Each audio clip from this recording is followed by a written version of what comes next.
فلسطین آزاد دارالحکومت بیت المقدس ہونا چاہیے، وزیر اعظم شہباز شریف کا جنرل اسمبلی سے خطاب، عالمی ضمیر جھنڈوڑ ڈالا۔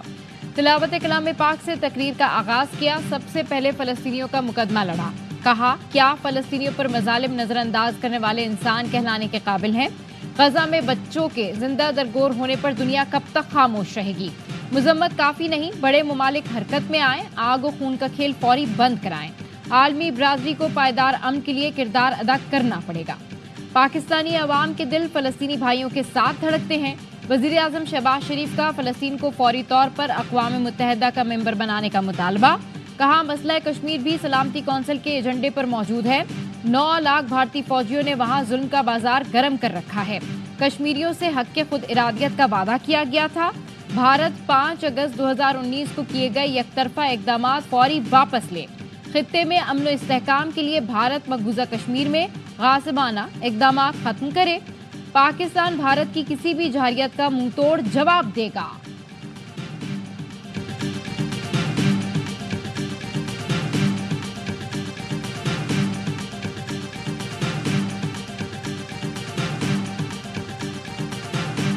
افغانستان میں موجود دہشت گرد گروپ امن کے لیے خطرہ ہیں۔ افغانستان میں داعش، القاعدہ، BLA، مجید بریگیڈ اور دیگر دہشت گرد موجود ہیں۔ وزیر اعظم شہباز شریف نے کہا دہشت گردی کے خلاف جنگ میں پاکستان نے بھاری قیمت ادا کی، فتنہ الخوارج کے خطرے کو جڑ سے اکھاڑنے کے لیے پرعزم ہے، عزم استحکام کے ذریعے امن و سلامتی یقینی بنائیں گے۔ اقتصادی راہداری کے دوسرے مرحلے پر کام جاری ہے۔ CPEC منصوبہ پاک چین بے مثال دوستی کا عملی ثبوت ہے۔ بحرانی صورتحال میں پاکستان کی معیشت سنبھالی، آج ترقی کی جانب گامزن ہے۔ پاکستان میں مہنگائی کم ہو کر سنگل ڈیجٹ پر آ گئی۔ پاکستان موسمیاتی تبدیلیوں کے شدید متاثرہ ملکوں میں سے ایک ہے۔ موسمیاتی تبدیلیوں کے نتیجے میں پاکستان کو اب تک $30 ارب کا نقصان ہو چکا۔ عالمی درجہ حرارت کاربن اخراج میں پاکستان کا حصہ 1% بھی نہیں۔ 100 سے زائد ترقی پذیر ممالک قرضوں کے چنگل میں جکڑے ہوئے ہیں۔ جنرل اسمبلی میں اسرائیلی وزیر اعظم کے آتے ہی پاکستان کا واک آؤٹ، نتن یاہو تقریر کے لیے آئے تو جنرل اسمبلی میں شور مچ گیا، صدر آرڈر کرتے رہ گئے۔ پاکستان کے علاوہ ترکی سمیت کئی ملکوں کے نمائندوں نے اجلاس سے واک آؤٹ کیا۔ سعودی عرب نے فلسطینی ریاست کے قیام کے لیے بین الاقوامی اتحاد کا اعلان کر دیا۔ نیو یارک میں وزارتی اجلاس سے خطاب میں وزیر خارجہ شہزادہ فیصل بن فرحان نے کہا فلسطینی ریاست کے قیام کا اتحاد یورپ اور عرب ملکوں کی کوششوں کا نتیجہ ہے۔ اسرائیل فوج مسجد اقصی اور مسلمانوں اور مسیحیوں کے مقدس مقامات کے خلاف قبضے کی پالیسی پر عمل پیرا ہے۔ دفاع کا حق، لاکھوں شہریوں کے قتل کا جواز نہیں۔ اسرائیل کے لبنان کے دارالحکومت بیروت پر فضائی حملے، متعدد عمارتیں ملبے کا ڈھیر، 2 لاشیں نکال لی گئیں۔ سربراہ حزب اللہ حسن نصر اللہ اسرائیل کا ٹارگٹ تھے جو حملے میں محفوظ رہے۔ 24 گھنٹے میں جنوبی لبنان پر فضائی حملے میں 92 شہری شہید اور 223 زخمی ہوئے۔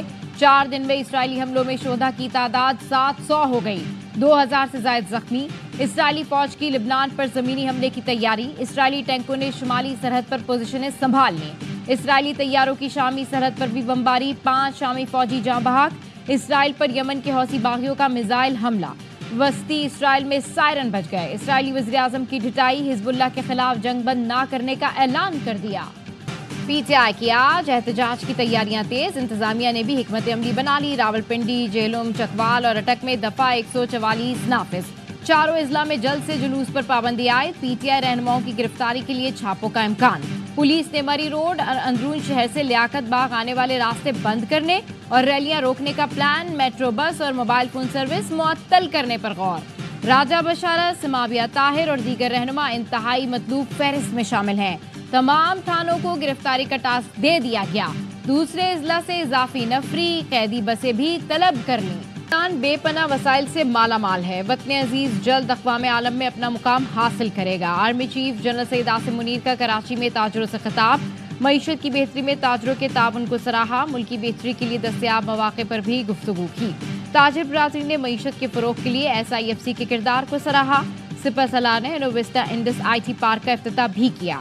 تقریب سے خطاب میں کہا IT پارک نوجوانوں کو معیاری تربیت فراہم کرے گا۔ دورہ کراچی کے دوران آرمی چیف کو پاک فوج کی آپریشنل تیاریوں اور تربیتی امور پر بریفنگ بھی دی گئی۔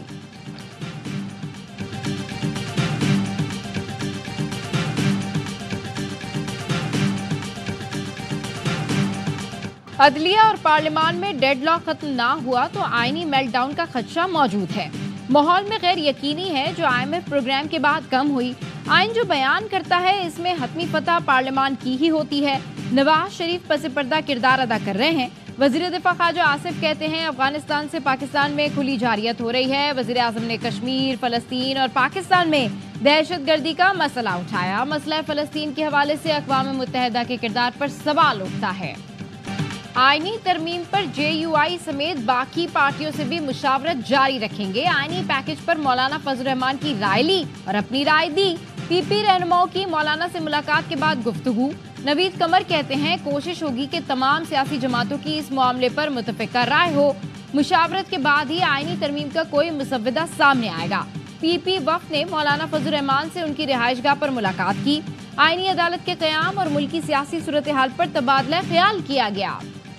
تشریح کی آڑ میں سپریم کورٹ آئین کو دوبارہ نہیں لکھ سکتی۔ PTI کو مخصوص نشستوں کا ریلیف نہیں دیا جا سکتا۔ فیصلہ مفروضوں پر مبنی ہے۔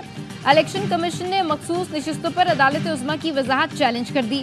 8 ججوں کے وضاحتی فیصلے پر نظر ثانی کی استدعا کرتے ہوئے حکم امتناع مانگ لیا۔ موقف اختیار کیا گیا کہ عدالتی فیصلے پر عمل درآمد میں تاخیر کا ذمہ دار الیکشن کمیشن نہیں۔ عدالت نے تحریک انصاف کو جواب کے لیے کب نوٹس جاری کیا؟ PTI کی دستاویز پر عدالت نے ECP کو نوٹس جاری کیا، نہ جواب طلب کیا۔ الیکشن کمیشن کی وضاحت کے بعد پارلیمان نے قانون سازی کر دی۔ سپریم کورٹ نے تفصیلی فیصلے میں اپنے 12 جولائی کے احکامات سے انحراف کیا۔ ارکان کو 15 دن دے کر آئین کے الفاظ کو بدل دیا۔ بیرسٹر گوہر کے سرٹیفکیٹ درست مان بھی لیں تو ارکان کی تعداد 39 نہیں بنتی۔ امیدواروں نے پارٹی وابستگی کے ڈکلیریشن جمع نہیں کرائے۔ قومی اسمبلی میں حکومتی اتحاد کو ایک اور نشست مل گئی۔ PTI کے حمایت یافتہ عادل بازئی نے نون لیگ میں شمولیت اختیار کر لی۔ قومی اسمبلی میں حکومتی اتحاد کی نشستوں کی تعداد 215 ہو گئی۔ عادل بازئی کوئٹہ سے رکن قومی اسمبلی منتخب ہوئے تھے۔ PTI intra party election case میں الیکشن کمیشن نے بیرسٹر گوہر اور رؤف حسن کو نوٹس جاری کر دیے۔ سماعت 2 اکتوبر کو ہوگی۔ PTI وکلا انٹرا پارٹی انتخابات کیس میں دلائل دیں گے۔ گزشتہ سماعت پر بیرسٹر گوہر نے الیکشن کمیشن سے مہلت مانگی تھی۔ PTI کا کوئی سینیٹر حکومت کے ساتھ رابطے میں نہیں۔ اگر کوئی حکومت کا ساتھ دے گا تو اس کا سیاسی مستقبل تاریک ہوگا۔ شبلی فراز کہتے ہیں چیئرمین سینٹ کو خط لکھ کر آگاہ کیا حکومتی سینیٹرز کو الگ نشست الاٹ کریں۔ سینٹ اجلاس میں مجھ سمیت اپوزیشن ارکان پچھلی نشستوں پر بیٹھیں گے۔ آئینی ترامیم کے خلاف سپریم کورٹ کے باہر پاکستان تحریک انصاف کے وکلا کا احتجاج۔ PTI کے سیکرٹری جنرل سلمان اکرم راجہ کہتے ہیں یہ سیاسی معاملہ نہیں، ہر پاکستانی کا مسئلہ ہے۔ سب سے اپیل کرتا ہوں اس معاملے کو سمجھیں۔ آج راولپنڈی سے عوامی تحریک کا آغاز ہوگا۔ لطیف کھوسہ بولے عدلیہ آزاد نہیں ہوگی تو عوام کو انصاف بھی نہیں ملے گا۔ ہم پاکستان کو بچائیں گے اور جمہوریت کی پٹری پر چلائیں گے۔